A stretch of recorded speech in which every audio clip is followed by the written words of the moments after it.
Hey everybody, welcome to Any Corner TV. I'm your host, Jonathan Moody, and I'm here with Brian O'Halloran. All right, from Clerks, Mallrats, Vulgar. I can keep going on and on, but this is a short little interview. Yes, so he can't talk about all the projects he's done in the whole world. No, but I mean I could if we, but we'd have to load another camera up. It's just way too long. Yeah, it's just way too long. I was just rewatching like the Clerks documentary and everything, and I guess, did you start out in theater? Yes, that's exactly where I started. I started doing theater. I did theater as a young child in fifth, sixth, seventh grade, then stopped and didn't really pick it up again until my junior, senior year of high school. And then I went to community college where I took all the theater courses I could do there, dropped out of that, and then started acting in local community theater in New Jersey. And it was through the local community theater scene that Kevin had decided to use a local community theater near him called the First Avenue Playhouse, which is still around today, to hold auditions at. And this was before the internet, before cell phones. So he said, look, can I rent your theater if you, as producers and owners of that theater, could go around calling your stable of actors to audition for me, as well as they put in an ad in the local newspaper, which back then, every Wednesday, the local community theaters would put in their audition notices for upcoming productions. So the theater owner had called me up and said, Brian, these guys are going to be doing this movie audition for this comedy next month. You should come down and audition. And that's pretty much how I got down there. Your audition was very different than... It was. I was doing another show at another theater called Wait Until Dark, which was this thriller drama play, and I played the evil villain of Mr. Rote, a guy who's a drug smuggler who decides to smuggle drugs in little porcelain dolls, and this doll gets delivered to this one lady who's blind, played by Marilyn Gigliotti, who was Veronica in Clerks. And so I decided to put together a monologue based on a dialogue that me and Marilyn's character, Susie, had. I literally slapped it together because I had actually forgotten about doing the audition because it was a month prior when I was told about it. And then the first night happened, I didn't go. The owner of the theater called me up going, hey, I thought you were coming down to audition for this. So like, oh my God, you're totally right, I forgot. And I came down there, slapped this thing together, and that's what you see on the Clerks 10-year anniversary is that audition. Yeah, definitely.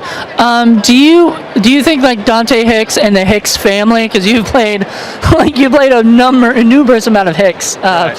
That doesn't sound right, but yeah. Sorry for that. No, but I think that was the inside joke, I think, is what Kevin was going for, that we're all just a bunch of Hicks. Playing, Dante Hicks, Gil Hicks in Mallrats, Sean Hicks, as we named him in Chasing Amy, Grant Hicks for Dogma, the newscaster. So, I always found that kind of funny about that. And then you reprised Dante a couple times. That's right. We did the animated series where Dante obviously was in those 6 episodes. It was really a lot of fun playing him in that. And then we reprised him in Jay and Silent Bob Strike Back, where Dante and Randall get them arrested for being loitering in front of the store. I remember the Clerks animated, and I was so bummed when they took it off because I actually was one of the ones who watched it. Oh, well, you know what? They didn't give it a fair shot, and that was a huge mistake on ABC's part, if you ask me. But Who Wants to Be a Millionaire was a huge hit for them, and they needed to have it on, 7 days a week, 3 times a day, so they needed to clear space on their roster, and we were one of the victims of that. But I'm hoping that at some point Kevin wants to do the cartoon again and we can approach it again. Who knows? When I always jokingly say when our faces become too hideous for actual cameras, we could still have our voices to do the Dante and Randall voices. That might become a thing where one day people are just animated anyway. Yeah, well, that would be definitely a big shock to the system for all us actors out there. Yeah. Now, Vulgar, I have to ask, because I got to see it down in Volckerthon, and I remember, I don't know, it was just the craziest movie, and I own it, I love it, I think it's a great movie, even though it's obviously very dark and gritty. I remember Brian Johnson mentioning the first time I guess he gave you the script, right, and your girlfriend read it. Right. What did your girlfriend do to Brian on when you guys went out to dinner? Oh, I don't know about that. I don't remember that story. He said that she slapped him in the face. Oh, I don't know. If that happened, I don't think that. But I mean, she did go what the fuck is that all about? like, what do you mean you thought it? Because Brian always tells the story like, I thought of you when I wrote this. So as he handed me the script. So then she's a quick reader, so she read it first. I was doing something else at the time. When I finally read it and I saw what she was talking about, the first draft of Vulgar is a very disturbing. There's an assault that happens in the movie, and it got really deep and dark, and to the point to where it was like, wow. And the first draft of it got really violent. It was really twisted. And knowing Brian, if anybody's seen him obviously on AMC's Comic Book Man, he's a really twisted thinker. And so when he put this script together and it was that type of a darkness to it, she was like, what did you want to do to my boyfriend like this? So I think she was defending me on that sense. Oh, okay. All right, maybe that was it. I just always remember hearing slap, but I might be wrong. I don't know, maybe, I don't know. I don't remember the slap part, but I know she was like, what is wrong with you? Is there ever a plan for a Vulgar 2?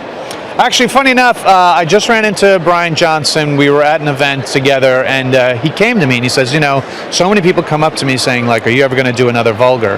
And you know what? He's been asked it so many times now that he just tweeted on his Twitter account, at @TellHimSteveDave, that he is going to be starting to work on a Vulgar 2. So we're going to have a dinner or a couple of meetings together to try to hash out where we think this character would be all these years later. Can you give us a hint of what you might think? Oh, I haven't even had a dinner conversation with him about what I think, so, so it would be unfair for me to think what I'm thinking. You don't want to spoil it. Yeah, especially since he'd be like, that's awful. He would never be that. You know what I mean? So who knows? Yeah. Well, he's got a twisted mind. He's got more twisted mind than you do. Correct. He actually does. He has a very twisted mind that only a lot of craziness that he's done in his life will give him.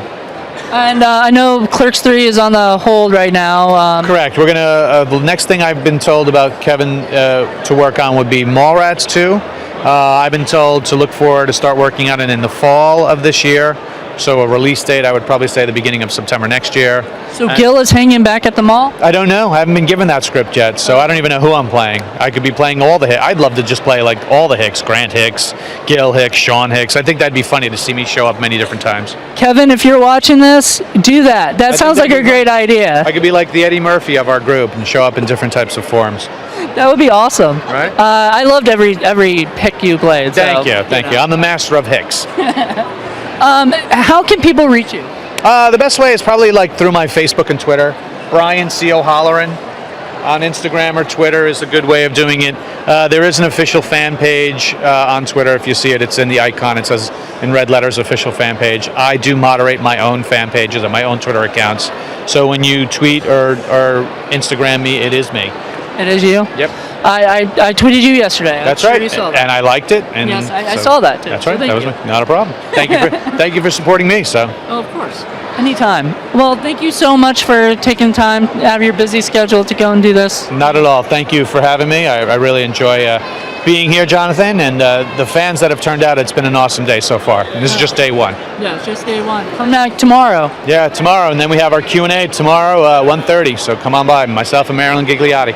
All right. Thank you so much. Thank you, Jonathan. All right. See you guys.